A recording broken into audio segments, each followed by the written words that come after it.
Nghĩ là một thời Covid, đúng rồi, mình thấy nghĩ lại thấy ớn. Xe cấp cứu rồi xe 50 chỗ á, chở bệnh nhân dày đặc mà chờ các bạn, không phải là chở tối là có phòng đâu, chờ tiếp nhận bệnh nhân phòng nữa. Rồi các lực lượng như là y tế cũng vất vả, là công an cũng vất vả, dân quân cũng vất vả, ai cũng vất vả. Y tế, các lực lượng y tế, bác sĩ từ ngoài Bắc mà chung vô hỗ trợ rất là nhiều. Lúc mà Sài Gòn nhiễm Covid đó, mình nhớ là tháng 7, tháng 8 gì đó năm 2021 á, nghĩ lại còn thấy ớn thiệt. Cách ly 2-3 tháng trong nhà, các bạn nghĩ 2-3 tháng trong nhà thấy ớn thiệt.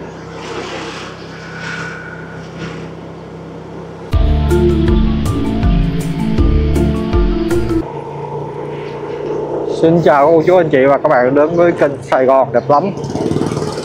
Ngày hôm nay chúng ta sẽ đi quay khu quận 2 nha các bạn.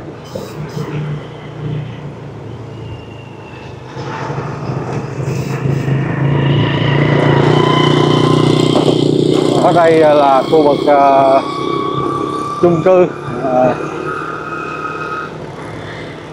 chung cư các đường đường H đó các bạn, chung cư Bình Khánh.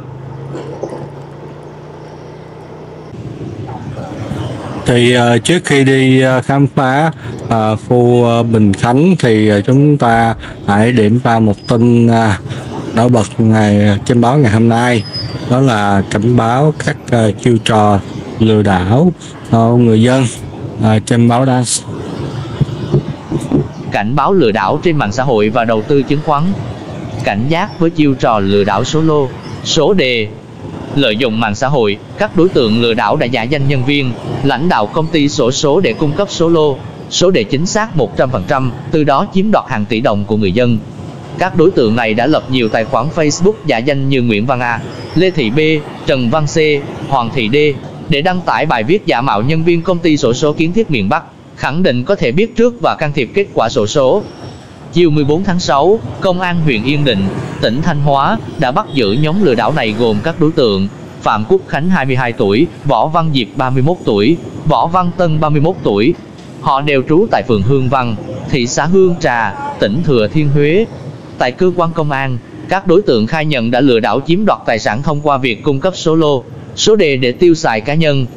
Tang vật thu giữ bao gồm 4 máy tính, 14 điện thoại di động, 3 máy in màu, 30 sim và phôi sim, 15 tài khoản ngân hàng các loại, 30 biển tên giả mạo, 50 biên bản cho số, 2 con dấu cùng nhiều tang vật khác.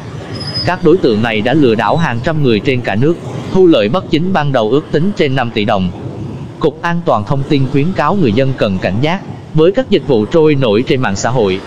Không nên vội vàng thực hiện theo hướng dẫn của các đối tượng là không cung cấp thông tin cá nhân, tài khoản ngân hàng và nên báo ngay cho cơ quan công an khi phát hiện dấu hiệu lừa đảo. Cảnh báo lừa đảo đầu tư chứng khoán quốc tế, tiền ảo. Hiện nay, tội phạm lừa đảo còn lợi dụng hình thức mời đầu tư chứng khoán quốc tế, tiền ảo, tiền kỹ thuật số để chiếm đoạt tài sản. Các đối tượng thường tổ chức hội nghị, hội thảo để quảng cáo về chứng khoán quốc tế, tiền ảo với mức lợi nhuận cao và dễ dàng rút vốn. Để tham gia, người dân thường phải chuyển khoản trước một khoản tiền dưới hình thức phí đăng ký, phí tham gia hoặc tiền ký quỹ. Tuy nhiên, các đối tượng này thường không cung cấp đầy đủ thông tin về công ty, giấy phép hoạt động, mã số thuế, lịch sử giao dịch, nhân sự quản lý và không được kiểm soát bởi cơ quan nhà nước. Khi người dân không còn khả năng chuyển tiền, các đối tượng sẽ vô hiệu hóa tài khoản, chặn liên lạc nhằm chiếm đoạt số tiền đã chuyển. Cục An toàn Thông tin khuyến cáo người dân cần thận trọng khi được giới thiệu đầu tư chứng khoán quốc tế, tiền ảo, tiền kỹ thuật số, nhất là khi không có kiến thức về lĩnh vực này. Người dân nên tham khảo ý kiến từ chuyên gia, luật sư trước khi đầu tư và không nên tham gia các hội nghị, hội thảo kêu gọi đầu tư tài chính. Khi phát hiện các sự kiện liên quan đến tài chính, chứng khoán, tiền ảo, người dân nên báo ngay cho cơ quan công an nơi gần nhất. Phường đối diện cái phường Thảo Điền bên kia khu Tây, phường An Phú. Đây đường số 7 các bạn, đường số 7, đường G nè. Đường G đường số 7. Đây là khu cà phê sách, khu công viên á, công viên bán cơm trưa, bán cà phê, cũng cây xanh bóng mát thoáng mát á. Đó.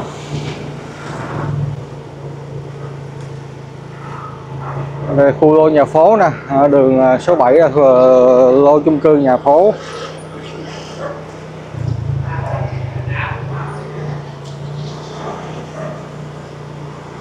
Rồi mình quẹo vô đường nghe nha các bạn, đường nghe.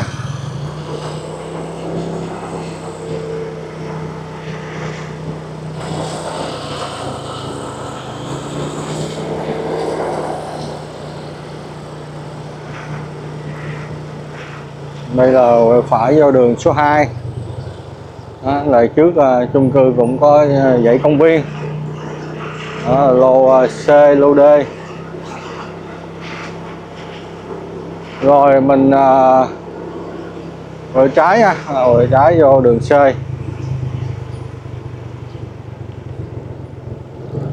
Đó, đây là chung cư lô C nè, chung cư Bình Khánh là lô C. Rồi mình về phải mình đi qua cầu là mình đi khu tái định cư. Bệnh viện Dã Chiến các bạn, bệnh viện Dã Chiến mùa dịch.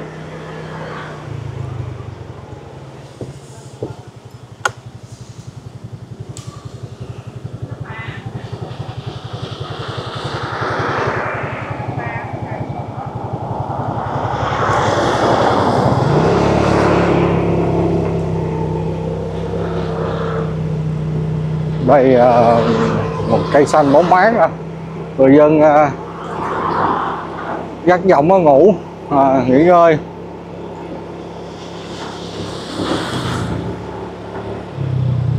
Cầu đó, ha, cầu cấm tụ tập trên cầu chắc sợ người dân bắt cá.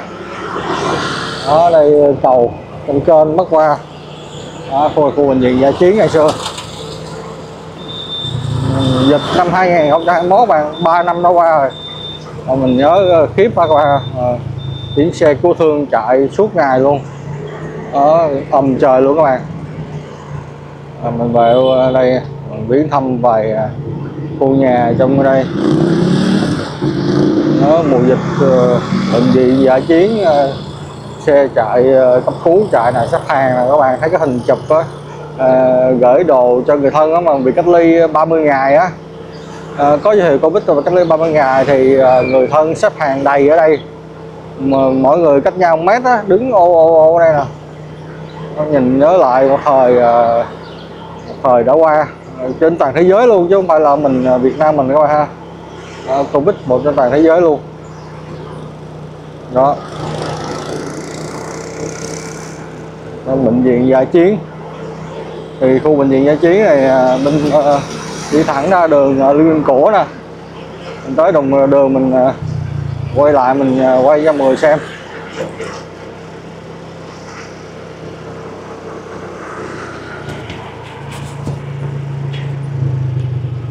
Đây khu bạn thấy khu nhà cho thuê không? Đó, khu nhà cho thuê nè. Đây cũng nhà dân nè, xây lên nè. Nhà đây sao xây có 2 tầng 3 tầng à, cũng không biết nè. Trưa đang mát là có bác sơm Giang Võng nằm nghỉ. Đó, nằm nghỉ ở đây là mát rượi tuyệt vời, bán đồ ăn, trái cây, rau củ quả. Đây cũng đây là đang xây nhà mấy căn luôn nè, xây mấy căn nhà luôn.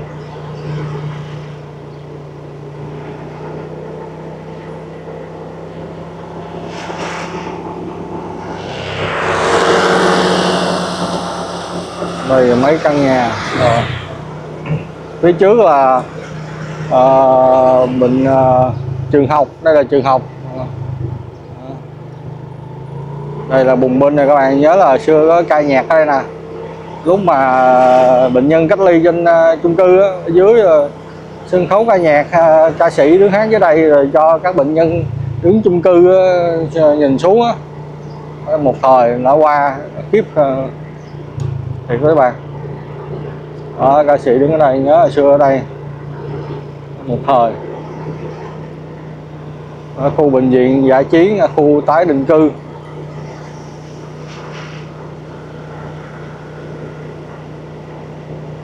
Rồi, các bạn thấy các bạn ghi là bệnh viện dã chiến vẫn còn à.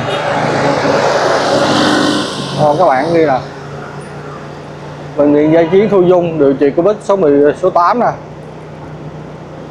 Đó, bệnh viện dã chiến vẫn còn. Giờ khu này trở nên hoang tàn rồi. Khu tái định cư.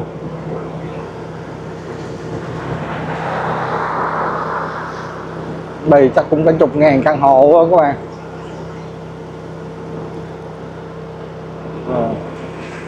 Đó, mình tới đầu đường mình vòng lại đi quay trong xung quanh đó một chút xíu khu bệnh viện dã chiến cho các cô chú anh chị và các bạn xem. Đây cũng có quán cà phê, sân vườn ở đây nhiều.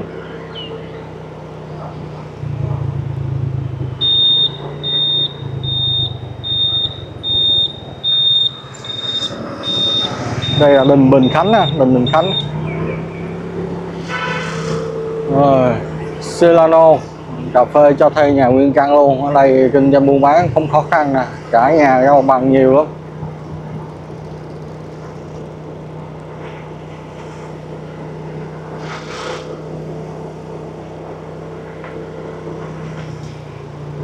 Rồi các bạn thấy các bạn điều trị nè, khu vực tiếp trị tiếp nhận bệnh nhân khoa CD nè, thời ghê hồn luôn.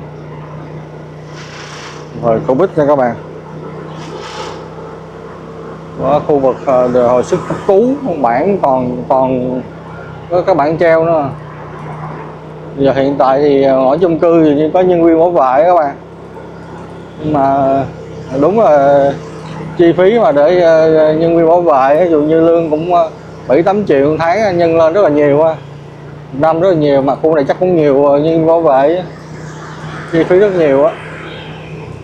Dãy này như chung cư có người ở, các bạn thấy quần áo phơi nè. Quần áo phơi đầy đủ. Quỹ tín dụng nhân dân Đông Sài Gòn. Không phải là khu New City, khu dân cư New City. Đường Đặng Bình Thành. Quay vòng vô một cái rồi có gì nữa không? Thấy đường phố khu này bắt đầu sang trọng ha, ra khu này là sang trọng rồi. Bên phải là công viên. Đó, khu Babylon 3 nè, tòa nhà Babylon 3. Thấy sang trọng rồi. Rồi ốp đá nè. Công tòa nhà New City. Vini Spa nữa. Đó. Đường An Tư là An Tư Công Chúa. Đó. Đường này chạy vòng khu này, quay cho cô chú anh chị các bạn xem.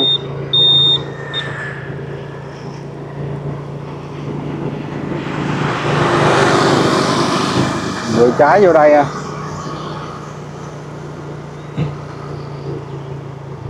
Rồi trái vô đường Phạm Văn Ngôn. Khu này không cho đi rồi. Mình quay ra đi. Khu này đường rào lại không cho đi. Mình đi vòng lại rồi. Cái kia là đầu đường nữa các bạn. Đầu đường rồi. Đi vòng lại cái đường nãy mình đi quay một chút cho mọi người xem. Chung cư này có người ở nè. Cư này chung cư New City. Đó.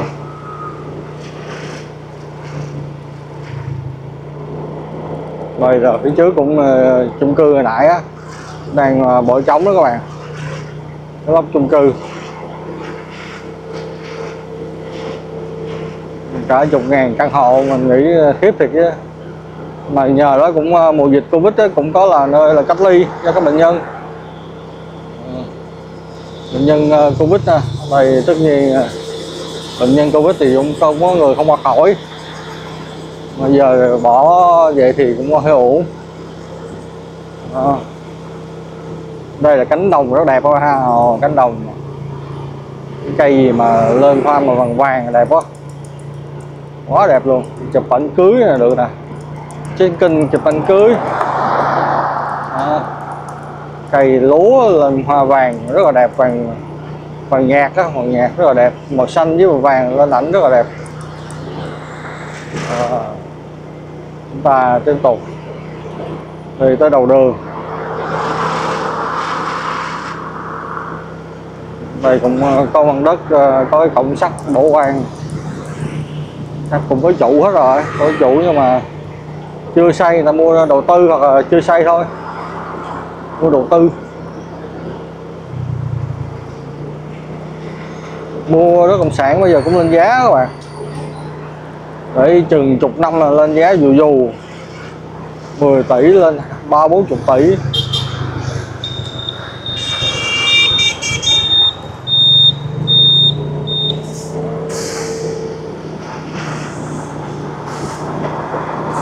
Rồi mình vô một vòng ngang cái trường học rồi mình tới lộ trình ngày hôm nay các bạn. Đi thẳng cái đường này, đi thẳng đầu đường quay vô vực trường học. Đây các bạn nhỏ đang chạy xe đạp, đường vắng các bạn chạy xe đạp.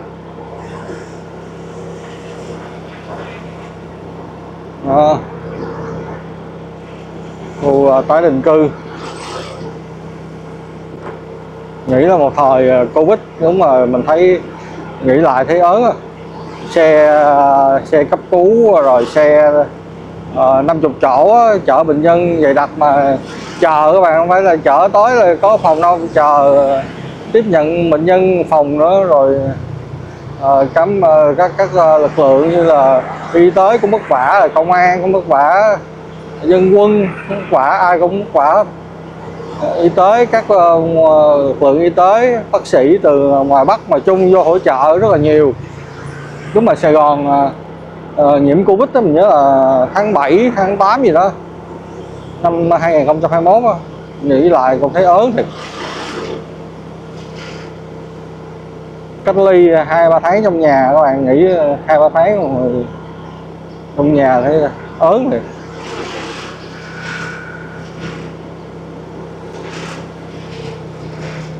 Đây là khu New City nãy mình đi quay á, cũng có các thương hiệu nhà hàng, siêu thị tiện lợi ở đây nè, cà phê đầy đủ nè, ăn uống giải trí nè. Đó. Rồi Alay, vừa ở đây đi ngang qua các trường học ở đây ha.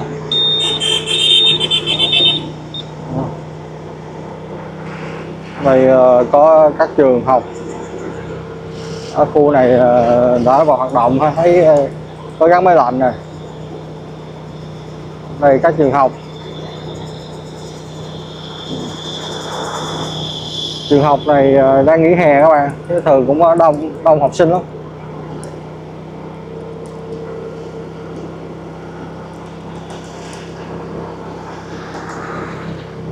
Thì khu tái định cư này mình đọc báo thì nghe nói đang trục trặc giấy tờ pháp lý gì đó.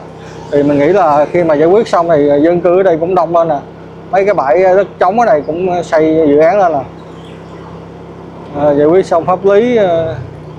Đây là những dãy nhà phố mà các bạn, hồi xưa nè. Bây giờ chừng chục năm nhà phố san sát do là thương hiệu mọc về đầy.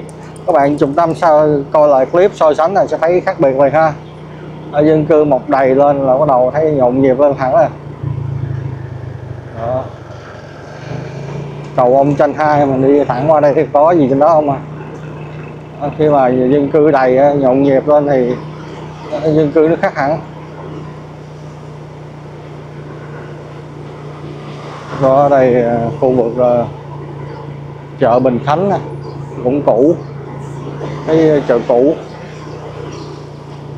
Tại nhà sơn đã phai màu, chợ Bình Khánh này. Đây là những cái nhà phố xây. Vô chợ đi.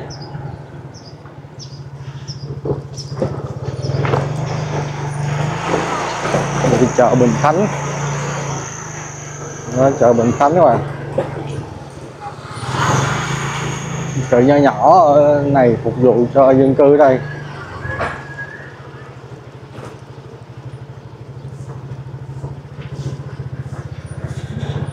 Bán trái cây. Đây trạm xử lý nước thải nè, nhà lòng chợ nè các bạn, trạm xử lý nước thải. Đây nhà lòng chợ, đang còn đây là khu đất đang để đó. Thì nếu mà vài năm làm cái kè giống như kênh Như Lập Thị Nghè, các bạn sẽ thấy đẹp khang trang này. Khu tập thể thao thì chắc cũng chục năm nữa sẽ thay đổi thôi. Đó, nhà lòng chợ Bình Khánh, khu chợ đó ha, Bình Khánh. Đây là khu chợ. Mình tới cuối đường mình quẹo qua. Các chim, cái chim bồ câu nè, đói bụng nè, ăn nè. Đây nhiều nhà thầu xây dựng nha, công trình, các công trình thì xây lên thì khu này phát triển nó liền. Đường số 8 nè, đó, các ống cống. Chiều nay có vẻ mưa sao đó. Trời âm mấy bữa nay trời nắng lắm ấy. Mà chiều nay bắt đầu tối mưa cho mát trời đi chơi mọi người. Đó. Rồi mình đi vòng lại đi. Như là nay mình đã vòng xung quanh khu chung cư Bình Khánh rồi. Còn bên đây là khu tái định cư Bình Khánh nè. Qua khu chung cư, khu tái định cư, bệnh viện giải chiến ngày xưa. Đó, mình đi một vòng rồi, để câu chú gì các bạn xem rồi. Đó thì mình sẽ vòng lại khu chung cư Bình Khánh. Đây có cái quán nhậu nè, tối về đêm chắc cũng vui vẻ. Sài Gòn Spa, cầu Ông Chanh 2 nè.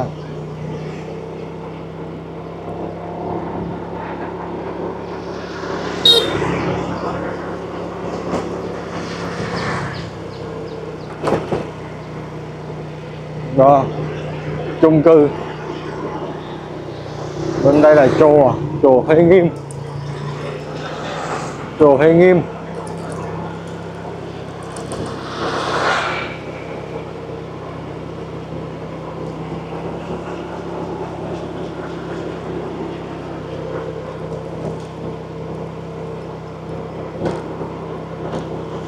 Thì mình sẽ đi tiếp về đường Trần Não á, lộ trình mình đi tiếp về đường Trần Não. Mình đi tới cầu Sài Gòn là mình hết lộ trình ngày hôm nay. Đó, mình đi này là khu chung cư Bình Khánh. Ở các lớp chung cư cũng còn mới lắm, nếu mà các bạn nào dự định mua ở đây thì thấy giá đây, căn này cũng là căn hộ chung cư á. Nói chung giá cũng bình dân, giá cũng rẻ hơn so với những cái chung cư trên đường Sài Gòn Hà Nội ha. Khu Thảo Điền là chung cư rất là cao cấp, chung cư giá rất là rẻ. Căn 2 phòng ngủ chắc cũng 2 tỷ mấy à. Gần trung tâm nữa, mình đi đường kia mà đi Hầm Chui mình từ trung tâm, hoặc là đi đường này ra cầu Sài Gòn. Thì bây giờ mình đi về cầu Sài Gòn cho mọi người xem. Đi đường Nguyễn Hoàng á, một là đi đường Nguyễn Hoàng hay là đường Trần Não. Thì ở đây là gần đường Nguyễn Hoàng đó bạn. Mình thay đổi định đi đường Nguyễn Hoàng mình về. Đây là quẹo trái là ra, xong rồi quẹo trái nữa ra Nguyễn Hoàng.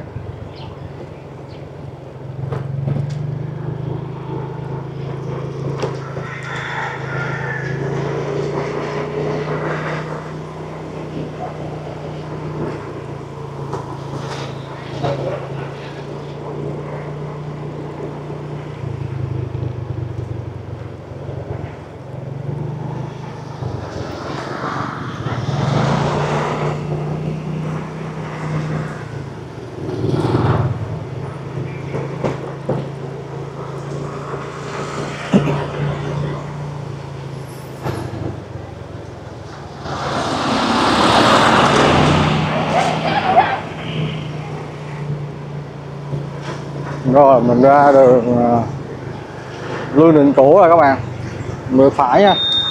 Trở về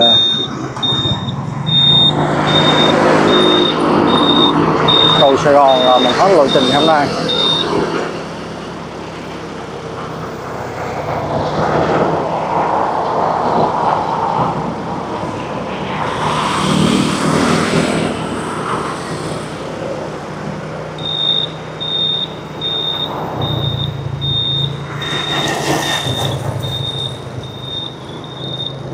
Đây, bên trái nè, trái đường này, đường Nguyễn Hoàng.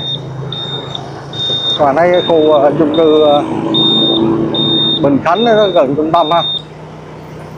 Đường Nguyễn Hoàng. Đường này thì ví dụ như từ Hà Nội là đường Võ Nguyên Giáp, bây giờ mình quẹo vô đây thì mình muốn đi ra đường Nguyễn Cổ thì mình hay quẹo phải đây. Hoặc là mình đi tới phía trên nó có một cái đường nó vô cái khu mà Estella ở bên cái chung cư Bắc Xanh đó. Mình vô đây mình đi qua Sài Gòn Hà Nội bên đường Mai Chí Thọ.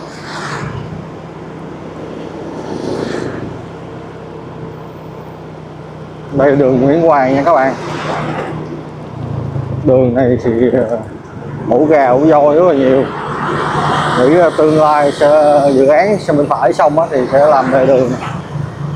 Đường xấu lắm, ổ gà nhiều các bạn không?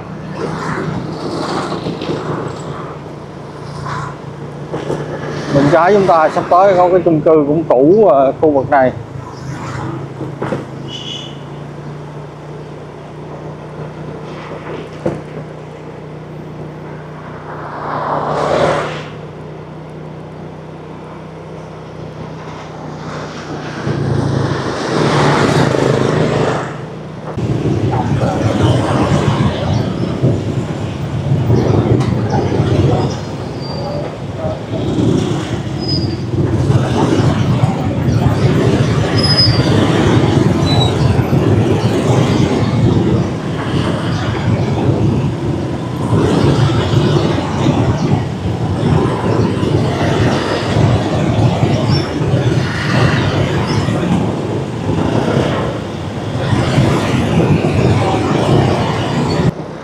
Thì lộ trình hôm nay của kênh Sài Gòn Đẹp Lắm nè đến đây là tạm dừng.